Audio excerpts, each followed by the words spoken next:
ಎಲ್ರಿಗೂ ನಮಸ್ಕಾರ. ನಾನು ಅಶ್ವಥ್. ಅಮೆರಿಕದ ಫೆಡರಲ್ ರಿಸರ್ವ್ ಬಡ್ಡಿ ದರವನ್ನು ಇಳಿಕೆ ಮಾಡಿದ ಬೆನ್ನಲ್ಲೇ ಅಂತಾರಾಷ್ಟ್ರೀಯ ಮಾರುಕಟ್ಟೆಯಲ್ಲಿ ಕಚ್ಚಾ ತೈಲ ದರ ಇಳಿಕೆಯಾಗಿ ಭಾರತದಲ್ಲೂ ಪೆಟ್ರೋಲ್ ಮತ್ತು ಡೀಸೆಲ್ ದರ ಇಳಿಕೆಯಾಗಬಹುದೆಂಬ ನಿರೀಕ್ಷೆ ಇತ್ತು. ಆದರೆ ಈ ನಿರೀಕ್ಷೆ ಹುಸಿಯಾಗಿದ್ದು ಅಂತಾರಾಷ್ಟ್ರೀಯ ಮಾರುಕಟ್ಟೆಯಲ್ಲಿ ಕಚ್ಚಾ ತೈಲ ದರ ದಿಢೀರ್ ಏರಿಕೆಯಾಗಿದೆ. ಇಸ್ರೇಲ್ ಮತ್ತು ಇರಾನ್ ಕಿತ್ತಾಟದಿಂದಾಗಿ ಅಂತಾರಾಷ್ಟ್ರೀಯ ಮಾರುಕಟ್ಟೆಯಲ್ಲಿ 10% ಕಚ್ಚಾ ತೈಲ ದರ ಏರಿಕೆಯಾಗಿದೆ. ಎಷ್ಟು ದರ ಏರಿಕೆಯಾಗಿದೆ ಅಂತ ನೋಡುವುದಾದರೆ, ಬ್ರೆಂಟ್ ಕಚ್ಚಾ ತೈಲ ದರ ಸೆಪ್ಟೆಂಬರ್ 10ರಂದು 1 ಬ್ಯಾರೆಲ್ ಕಚ್ಚಾ ತೈಲಕ್ಕೆ $69 ಇತ್ತು. ಆದರೆ ಅಕ್ಟೋಬರ್ 4ರಂದು ಈ ದರ ಈಗ $78ಗೆ ಏರಿಕೆಯಾಗಿದೆ. ಇನ್ನು ವೆಸ್ಟ್ ಟೆಕ್ಸಾಸ್ ಇಂಟರ್ಮೀಡಿಯೇಟ್ ಕಚ್ಚಾ ತೈಲ ದರ ಸೆಪ್ಟೆಂಬರ್ 10ರಂದು 1 ಬ್ಯಾರೆಲ್ ಕಚ್ಚಾ ತೈಲಕ್ಕೆ $65 ಇತ್ತು. ಆದರೆ ಅಕ್ಟೋಬರ್ 4ರಂದು ಈ ದರ $74ಗೆ ಏರಿಕೆಯಾಗಿದೆ. ಈಗ ನೀವು ಕೇಳ್ಬೋದು, 1 ಬ್ಯಾರೆಲ್ ಅಂದರೆ ಎಷ್ಟು ಅಂತ. 1 ಬ್ಯಾರೆಲ್ ಅಂದರೆ 158.98 ಲೀಟರಿಗೆ 1 ಬ್ಯಾರೆಲ್ ಅಂತ ಕರೆಯಲಾಗುತ್ತೆ. ಇಸ್ರೇಲ್ ಮತ್ತು ಇರಾನ್ ನಡುವಿನ ಯುದ್ಧ ಭೀತಿಯಿಂದ ಕಚ್ಚಾ ತೈಲ ದರ ಏರಿಕೆಯಾಗಿದೆ, ಅದು ನಿಮಗೆ ಗೊತ್ತಿದೆ. ಹೀಗಾಗಿ ಇದು ಹೇಗೆ ಎಫೆಕ್ಟ್ ಆಯಿತಾ ಅನ್ನೋದನ್ನು ತಿಳ್ಕೊಳ್ಬೇಕು. ಇದು ತಿಳ್ಕೊಳ್ಬೇಕು ಅಂತಂದರೆ ಕಚ್ಚಾ ತೈಲ ದರ ಹೇಗೆ ನಿಗದಿಯಾಗುತ್ತೆ ಅನ್ನೋದನ್ನು ಮೊದಲು ತಿಳ್ಕೊಬೇಕು. ಸಪ್ಲೈ ಚೈನ್ ಸಮಸ್ಯೆ, ನೀತಿ ನಿರ್ಧಾರಗಳು, ಗ್ರಾಹಕರ ಬೇಡಿಕೆ ಇವುಗಳನ್ನೆಲ್ಲ ಪರಿಗಣಿಸಿ ಕಚ್ಚಾ ತೈಲ ದರ ನಿಗದಿಯಾಗುತ್ತೆ. ಈಗ ದರ ಏರಿಕೆ ಕಾರಣವಾಗಿರೋದು ಸಪ್ಲೈ ಚೈನ್ನಲ್ಲಿ ಆಗಿರೋ ಸಮಸ್ಯೆ. ವಿಶ್ವದಲ್ಲೇ ಅತಿ ಹೆಚ್ಚು ಕಚ್ಚಾ ತೈಲ ಉತ್ಪಾದನೆಯನ್ನು ಇರಾನ್ ಮಾಡುತ್ತೆ. ಹಾಗೆ ನೋಡಿದರೆ ವಿಶ್ವದಲ್ಲೇ ಟಾಪ್ 5ನೇ ಸ್ಥಾನದಲ್ಲಿ ಇರಾನ್ ಇದೆ. ಈಗ ಇರಾನ್ ಮೇಲೆ ದಾಳಿ ಯುದ್ಧ ಭೀತಿಯಿಂದಾಗಿ ಈಗ ಕಚ್ಚಾ ತೈಲದ ಸಪ್ಲೈಯಲ್ಲಿ ಸಮಸ್ಯೆ ಆಗಿರುವ ಕಾರಣ ಅಂತಾರಾಷ್ಟ್ರೀಯ ಮಾರುಕಟ್ಟೆಯಲ್ಲಿ ಕಚ್ಚಾ ತೈಲ ದರ ಏರಿಕೆಯಾಗಿದೆ. ಹಮಾಸ್ ಹಿಜ್ಬುಲ್ಲಾಗೆ ಯುದ್ಧ ಮತ್ತು ಕ್ಷಿಪಣಿಗಳನ್ನು ನೀಡ್ತಾ ಇರೋದು ಯಾವುದು ಅಂತಂದರೆ ಅದು ಇರಾನ್. ಹೀಗಾಗಿ ಇರಾನ್ ಮೇಲೆ ಯುದ್ಧ ಮಾಡಿದರೆ ಸಾಲದು, ಇರಾನ್ ಆರ್ಥಿಕತೆಯನ್ನೇ ಧ್ವಂಸ ಮಾಡಲಿಕ್ಕೆ ಇಸ್ರೇಲ್ ಮುಂದಾಗಿದೆ ಎಂದು ಹೇಳಲಾಗ್ತಾ ಇದೆ. ಹೀಗಾಗಿ ಮುಂದಿನ ದಿನಗಳಲ್ಲಿ ಇರಾನ್ನ ತೈಲಗಾರದ ಮೇಲೆ ದಾಳಿ ನಡೆಸಿ ಇರಾನ್ನ ಆರ್ಥಿಕತೆಯನ್ನೇ ಧ್ವಂಸ ಮಾಡಲು ಇಸ್ರೇಲ್ ಮುಂದಾಗ್ತಾ ಇದೆ ಅಂತ ವರದಿಯಾಗ್ತಾ ಇದೆ. ಹೀಗೇನಾದರೂ ಆದರೆ ಅಂತಾರಾಷ್ಟ್ರೀಯ ಮಾರುಕಟ್ಟೆಯಲ್ಲಿ ಕಚ್ಚಾ ತೈಲ ದರ ಭಾರಿ ಏರಿಕೆಯಾಗುವಂಥ ಸಾಧ್ಯತೆ ಇದೆ. ಸರಿ, ಇರಾನ್ನ ಮೇಲೆ ಪೆಟ್ಟು ಬಿದ್ದರೆ ಇತರ ಕಚ್ಚಾ ತೈಲ ಉತ್ಪಾದನೆ ಮಾಡುವ ದೇಶಗಳು ಹೆಚ್ಚಿನ ಪ್ರಮಾಣದಲ್ಲಿ ಕಚ್ಚಾ ತೈಲವನ್ನು ಉತ್ಪಾದನೆ ಮಾಡಿ ಈ ಸಮಸ್ಯೆಯನ್ನು ಸಾಲ್ವ್ ಮಾಡಬಹುದಲ್ಲ ಅಂತ ನೀವು ಪ್ರಶ್ನೆ ಕೇಳ್ಬೋದು. ಆದರೆ ಇಲ್ಲಿ ಒಂದು ಸಮಸ್ಯೆ ಇದೆ.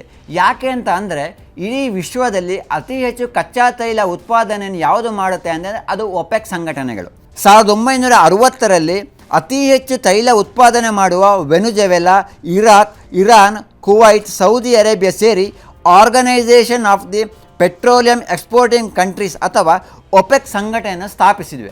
ನಂತರ ಹಲವು ತೈಲ ಉತ್ಪಾದನೆ ಮಾಡುವ ದೇಶಗಳು ಈ ಸಂಘಟನೆಗಳನ್ನು ಸೇರಿದೆ. ಹೀಗಾಗಿ ಸದ್ಯ ಒಪೆಕ್ನಲ್ಲಿ 13 ರಾಷ್ಟ್ರಗಳಿದೆ. ಈ ರಾಷ್ಟ್ರಗಳು ಯಾವ ತಿಂಗಳಲ್ಲಿ ಎಷ್ಟು ಪ್ರಮಾಣದಲ್ಲಿ ತೈಲ ಉತ್ಪಾದನೆ ಮಾಡಬೇಕು, ಅದೇ ರೀತಿ ಯಾವ ದಿನ ಎಷ್ಟು ತೈಲ ಉತ್ಪಾದನೆ ಮಾಡಬೇಕು ಅನ್ನೋದನ್ನು ಮೊದಲೇ ಪೂರ್ವ ನಿರ್ಧಾರ ಮಾಡಿ ನಿರ್ಧಾರವನ್ನು ಕೈಗೊಳ್ಳುತ್ತೆ. ಈಗ ಸದ್ಯ ತೈಲ ಉತ್ಪಾದನೆ ಜಾಸ್ತಿಯಾಗಿದೆ.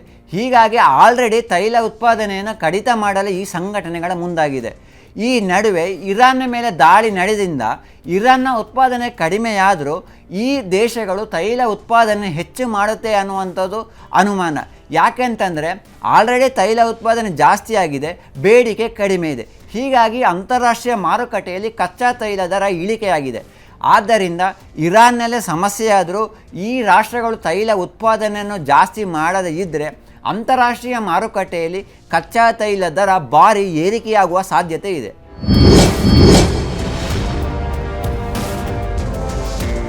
ಭಾರತದಲ್ಲಿ ಏನಾಗ್ಬೋದು ಅಂತ ತಿಳ್ಕೊಳ್ಬೇಕು ಅಂತಂದರೆ ರಷ್ಯಾ ಉಕ್ರೇನ್ ಯುದ್ಧದ ಬಗ್ಗೆ ತಿಳ್ಕೊಳ್ಬೇಕು.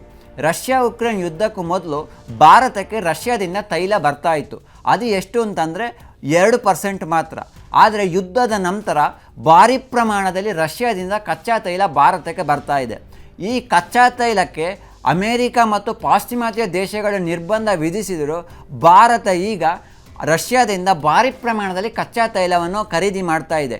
ಇದರಿಂದಾಗಿ ಸದ್ಯ ಈಗ ರಷ್ಯಾ ನಂಬರ್ 1 ಸ್ಥಾನದಲ್ಲಿದ್ದರೆ, ಇರಾಕ್ 2ನೇ ಸ್ಥಾನ, ಸೌದಿ ಅರೇಬಿಯಾ 3ನೇ ಸ್ಥಾನ, UAE 4ನೇ ಸ್ಥಾನದಲ್ಲಿದೆ. ಅಷ್ಟೇ ಅಲ್ಲದೆ ಹಲವು ದೇಶಗಳಿಂದ ಭಾರತ ಕಚ್ಚಾ ತೈಲವನ್ನು ಆಮದು ಮಾಡ್ತಾ ಇದೆ. ಹಾಗೆ ನೋಡಿದರೆ ರಷ್ಯಾದಿಂದ ತೈಲ ಖರೀದಿಸುವುದಕ್ಕೆ ಭಾರಿ ವಿರೋಧ ವ್ಯಕ್ತವಾಗಿತ್ತು. ಭಾರತ ರಷ್ಯಾದಿಂದ ತೈಲ ಖರೀದಿಸುವ ಮೂಲಕ ಉಕ್ರೇನ್ನ ಯುದ್ಧಕ್ಕೆ ನೇರವಾಗಿ ಸಹಕಾರ ನೀಡ್ತಾ ಇದೆ ಅಂತ ಪಾಶ್ಚಿಮಾತ್ಯ ದೇಶಗಳು ಭಾರತವನ್ನು ದೂರಿದ್ರು. ಪಾಶ್ಚಿಮಾತ್ಯ ದೇಶಗಳು ದೂರಿದ್ರು ಭಾರತ ರಷ್ಯಾದಿಂದ ತೈಲವನ್ನು ಖರೀದಿ ಮಾಡ್ತಾ ಇತ್ತು. ಇದರಿಂದಾಗಿ ರಷ್ಯಾ ಭಾರತಕ್ಕೆ ಡಿಸ್ಕೌಂಟ್ ದರದಲ್ಲಿ ಕಚ್ಚಾ ತೈಲವನ್ನು ಈಗ ನೀಡ್ತಾ ಇದೆ.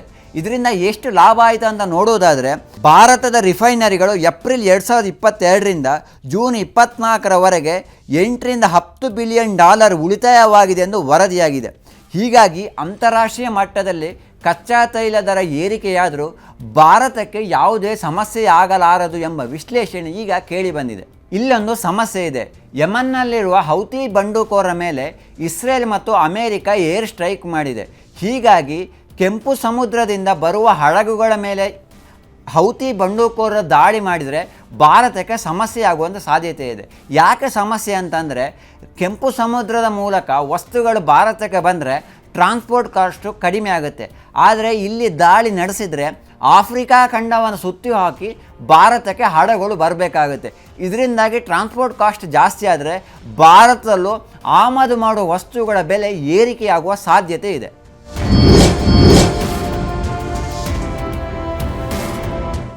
ಯುದ್ಧ ಭೀತಿ, ಒಪೆಕ್ ರಾಷ್ಟ್ರಗಳ ನಿರ್ಧಾರ, ಅಮೆರಿಕದ ಫೆಡರಲ್ ರಿಸರ್ವ್ ಕೈಗೊಳ್ಳುವ ನಿರ್ಧಾರದಿಂದ ಡಾಲರ್ ಬೆಲೆ ಏರಿಕೆಯಾಗಿ ಅಂತಾರಾಷ್ಟ್ರೀಯ ಮಾರುಕಟ್ಟೆಯಲ್ಲಿ ಕಚ್ಚಾ ತೈಲ ದರ ಏರಿಕೆಯಾದರೆ ಭಾರತದ ಮೇಲೂ ಪರಿಣಾಮ ಬೀರ್ತಾ ಇತ್ತು. ಯಾಕೆ ಅಂತಂದರೆ, ಭಾರತದಲ್ಲಿ ಪೆಟ್ರೋಲ್ ಮತ್ತು ಡೀಸೆಲ್ ದರ ಏರಿಕೆ ಆಗ್ತಾ ಇತ್ತು. ಇದರಿಂದಾಗಿ ಭಾರತದಲ್ಲಿ ವಿಪಕ್ಷಗಳು ಸರ್ಕಾರದ ವಿರುದ್ಧ ಪ್ರತಿಭಟನೆ ಮಾಡ್ತಾ ಇದ್ವು.